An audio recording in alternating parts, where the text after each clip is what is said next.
For a brief period in 2017, IWC released to the world a collection of 100 watches designated the IW3817, part of a not-so-broad collection featuring the calibre 89800. Technically, and as we all know, technically right is the best kind of right, it's a digital smartwatch, one most people had no idea IWC ever made.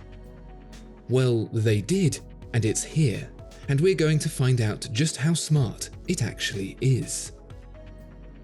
Watchfinder, the pre-owned watch specialist. Now available in France, Germany, Switzerland, USA, and Hong Kong. So we can keep on making great watch videos. I'd really appreciate it if you subscribed to the channel. If you already are, it really does help.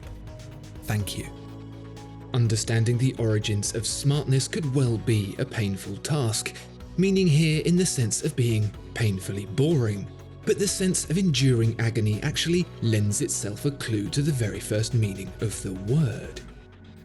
Since the times of ye olde English, that's a real period of history, look it up, smart was simply used to describe a sharp, superficial pain, as in, ooh, that smarts. It's the immediacy of a kind of pain that can be described as smart that gave way to the common vernacular of today, transitioning through a meaning of keenness, sharp thinking, the reaction of thought that is as immediate as the pain afflicted to cause one to yell out and suck air between their teeth. Like a head connecting with the corner of an open cupboard or a pinky toe with the edge of the bed, an idea comes to a smart person with the same flourish and snap as expletives leaking from the aforementioned victim. Speaking of etymology, and I thought this was too interesting to leave out, so please indulge. The wise in clockwise draws its source from the meaning way or manner, which has come to also have meaning in the context of someone whose advice you should probably listen. For example, knowing the way or guiding the way. See, I'm not just an incredibly handsome face that you can't see, after all. Digital undergoes a similar metamorphosis, and despite its sudden rise in popularity in the 1950s as the development of such technology that would eventually find itself in watches such as the Pulsar LED began, its genesis can also be traced back way into the past. Not so far back as when the first F91W entered our Earth's atmosphere, contained inside the shell of a 100-million-year-old meteorite, only to later be discovered in the early 90s by the Casio Corporation, but still pretty far back as far as language is concerned, to an era where Latin wasn't a language that determined how expensive your school is. Where analog derives its meaning from ancient Greek to mean proportionate, for example, a hand showing a reading proportionately between two markers, digital is less indistinct. 10 fingers, 10 toes, no more, no less, the number of digits the average human finds themselves born with. In fact, digital was originally allocated to any whole number less than 10, presumably in reference to holding up your hands and saying, "This many, please." All it took from there was the definition of a system whereby numbers of fingers could be represented in written form, i.e., numerical digits. That distinction between certainty and uncertainty, between digital and analog, found its true calling at the dawn of computing, where engineers sought to describe the language with which they communicated with their machines. In basic terms, you couldn't say to a computer, "about this much," or "something like this." It was important, imperative even, to be definitive. Yes or no, 1 or 0, on or off. But that distinction branched simultaneously into a similar yet different direction with the same advent of computing, but here, and this is what we're most interested in, regarding the display. Reading an analog clock is at best a highly accurate guess involving degrees of mental interpolation, whereas a digital display represents an exact readout. You look at your F91W and it doesn't let you know what the time is roughly, it is exact, precise, with no ambiguity, exactly like its Alpha Centauri, Japanese, origins. So a digital smartwatch is one that's technically both quick thinking and tells you how it is without ambiguity. Today we're used to blinking lights and touchable screens and whiz-bang doodahs, but the smartness of a watch doesn't necessarily rely on bits and bytes to do its thing. Although it may seem otherwise, a modern computer is still inherently a stupid object.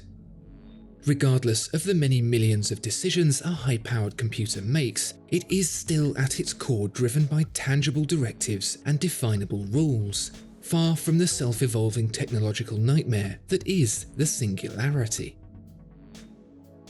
Writing software, therefore, is rather complicatedly outlining sets of conditions to define a computer's reactions, creating paths of logic that will draw a conclusion from an input to an output.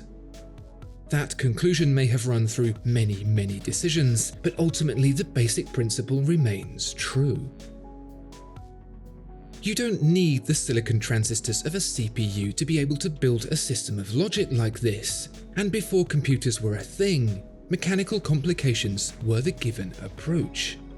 In fact, it's not a binary situation.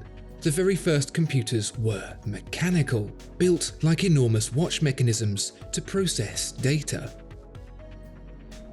And something that's incredibly important, and the source of many bugs like Y2K, is a computer's ability to precisely monitor the time and date, and for it to do that, it needs to be built with a system of processes that allow it to know what to do and when. A computer has a real-time clock.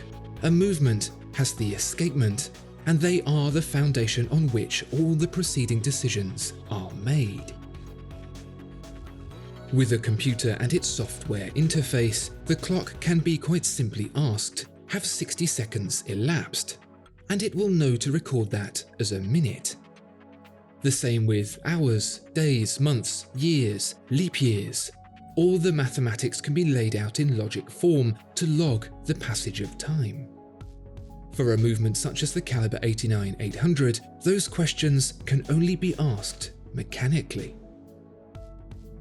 The easiest way to get about the problem, for time at least, is by having a system that's not self-aware. Given the right dimensions and solid accuracy from the movement, the hands for the hours and minutes can cycle the dial, with the movement itself being none the wiser on anything beyond the seconds. The hands go round in perpetuity, with the reader deducing from the display what time it equates to.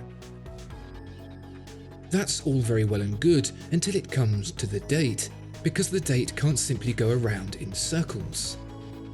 Some months have 30 days, some 31, with February being especially tricky with 28 and every 4 years, 29. A 4-year correction, known as the leap year, is to blame there, adjusting for the less than perfect system that is our planet's orbit around the Sun, which cannot be divided into whole days. So how do you mechanically code this information into a movement? Well, for IWC, it's through a component called, rather handily for this particular analogy, the program wheel. It's a completely different way of thinking, taking a string of data commands and building them as a physical representation. The program wheel is actually rather simple, featuring 48 teeth, one for each month of the 4-year leap cycle. Each tooth differs in length, dependent on the number of days in that month, with most of the teeth duplicated across each quarter. The tooth that represents February is the same for 3 of the 4, with the 4th a little longer for the leap year. By mechanically limiting the reach of the date-changing mechanism, the movement can know which months to skip and by how much. Add to that a digital readout for both the date and the month, and what do you know? You've got yourself a ye olde smartwatch. It's no accident that IWC chose the collection called Ingenieur to release this mechanical smartwatch, and by comparison to the technology we're all used to today, it hardly seems that impressive. But consider the journey that led us to the moment when a collection of mechanical parts that can monitor and report the changing months and years became unimpressive, and all of a sudden it becomes more intriguing. The watchmakers of centuries gone were the developers of their time, pushing their capabilities to build smaller, better, smarter.